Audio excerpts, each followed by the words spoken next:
स्वागत है मेरे YouTube चैनल में। आप लोग के बीच हम इस वीडियो के माध्यम से एक ऐसे विषय पर चर्चा करने जा रहे हैं जिस विषय की हर कॉम्पिटिटिव एग्जामों में मुख्य रूप से महत्वपूर्ण योगदान है। हमें भौतिकी के संदर्भ में आज हम चर्चा करेंगे कि भौतिकी क्या है। चलिए, तो सबसे पहले हम जानते हैं कि भौतिकी क्या है। तो हम कह सकते हैं कि भौतिकी विज्ञान की वह शाखा है जिसमें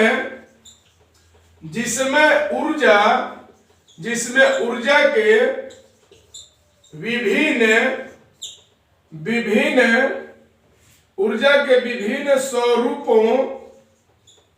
स्वरूपों तथा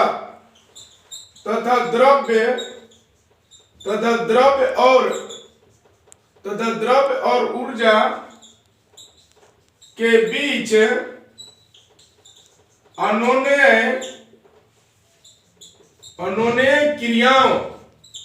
अनोन्य क्रियाओं का अध्ययन किया जाता है। तो इसे ही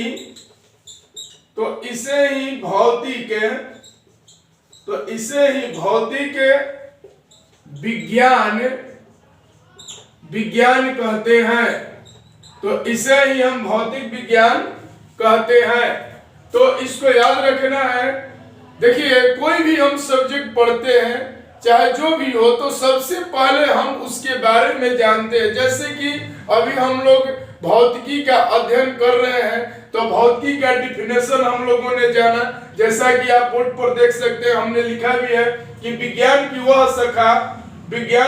शाखा है जिसमें ऊर्जा के विभिन्न स्वरूपों तथा द्रव्यों और ऊर्जा के बीच अनोन्य क्रियाओं का अध्ययन किया जाता है। तो इसे ही भौतिक विज्ञान कहते हैं।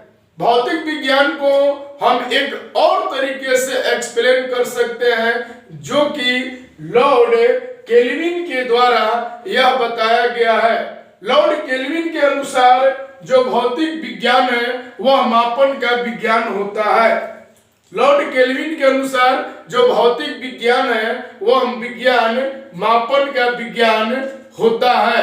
रही बात कि जो मापन होती है, मापन क्या होती है, तो हमें मापन के द्वारा ही किसी भौतिक राशियों का हमें मापन कर सकते हैं। तो मापन की पूरे विश्व में 4 पद्धतियां प्रचलित है। मापन की पूरे विश्व में 4 पद्धतियां प्रचलित है। यह 4 पद्धति क्या है?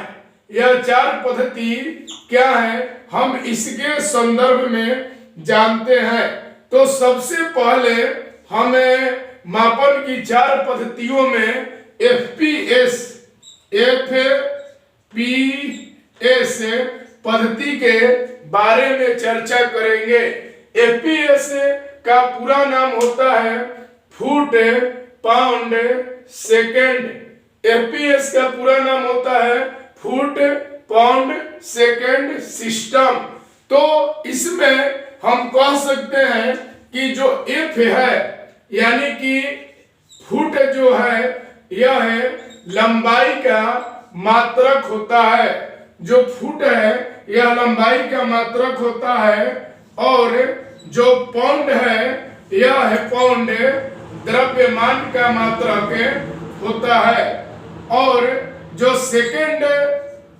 सेकंड है यह है समय का मात्रक होता है। तो इस प्रकार से अगर किसी भी कॉम्पिटिटिव एग्जामों में अगर प्रश्न पूछे जाते हैं कि FPS पद्धति में लंबाई का मात्रक क्या होता है, तो हम कह सकते हैं कि फुट होता है। या द्रव्यमान का मात्रक क्या होता है, तो पाउंड होता है। या समय का मात्रक क्या होता है, तो सेकंड होता है। चलिए, हम अब इसके बाद अन्य जो मापन की पद्धति है उसकी हम व्याख्या करेंगे। FPS के बाद जो मापन की अन्य पद्धति है हम उसकी व्याख्या करेंगे। एम के एस मापन की एक दूसरी पद्धति है, जहां पर एम के एस का अर्थ होता है मीटर किलोग्राम सेकेंड। एम के एस का पूरा नाम होता है मीटर किलोग्राम सेकेंड। मीटर जो यहाँ पर होता है यह लंबाई का मात्रक होता है। मीटर जो होता है यह लंबाई का मात्रक होता है। तो जो किलोग्राम है यह द्रव्यमान का मात्रक होता है। तो जो यहाँ सेकंड है यह समय का मात्रक होता है। तो यह मापन की दो पद्धति आपके समक्ष हमने प्रस्तुत किया। एमकेएस के संदर्भ में अगर कॉम्पिटिटिव एग्जामों में प्रश्न पूछ दे कि जो मीटर है वह किसका मात्रक है, तो लंबाई का है, या किलोग्राम तो द्रव्यमान का है, या सेकंड तो समय का है। दरअसल आपको हम बता दें कि जो मापन की चार पद्धति है, चाहे एफपीएस हो या एमकेएस हो या सीजीएस पद्धति हो या एसआई पद्धति हो, इन चारों पद्धतियों में समय का मात्रक सेकंड ही होता है। तो अब एफपीएस और एमकेएस के बाद जो मापन की तीसरी पद्धति है वह है सीजीएस। सीजीएस का पूरा जो नाम होता है, यहाँ सी का मतलब होता है सेंटीमीटर।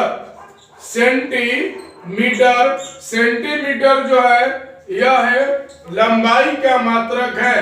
सेंटीमीटर के बाद यहाँ पर जो जी है, जी का अर्थ होता है ग्राम। ग्राम जो है यह है द्रव्यमान का मात्रक है। तो एस यानी कि सेकंड, और सेकंड जो है यह है समय का मात्रक होता है। तो इस प्रकार से यह मापन की तीसरी पद्धति हुई। और इससे संबंधित जो प्रश्न है वह यह है कि सीजीएस पद्धति में लंबाई का मात्रक क्या होता है, तो सेंटीमीटर होता है। या सीजीएस पद्धति में द्रव्यमान का मात्रक क्या होता है, तो ग्राम होता है। या सीजीएस पद्धति में समय का मात्रक क्या होता है, तो सेकंड होता है। तो चलिए अब मापन की हमें जो चौथी पद्धति है उसके बारे में हम व्याख्या करें। चौथी पद्धति है वह है एसआई पद्धति है। एसआई पद्धति का जो पूरा नाम है वह सिस्टम ऑफ इंटरनेशनल है, यानी कि मापन की एक अंतरराष्ट्रीय पद्धति, जिस पद्धति का अस्तित्व सन 1960 ईस्वी में विश्व पटल पर आया।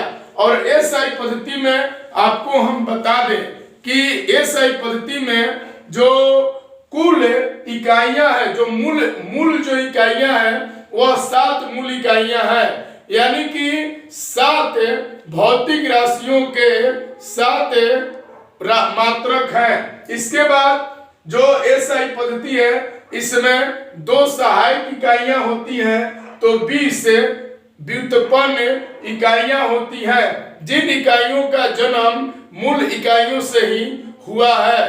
तो अगले जब हम लोग वीडियो के माध्यम से जब फिजिक्स का अध्ययन करेंगे तो उसमें हम लोग जानेंगे कि मूल इकाइयां और सहायक इकाइयां और व्युत्पन्न इकाइयां क्या है।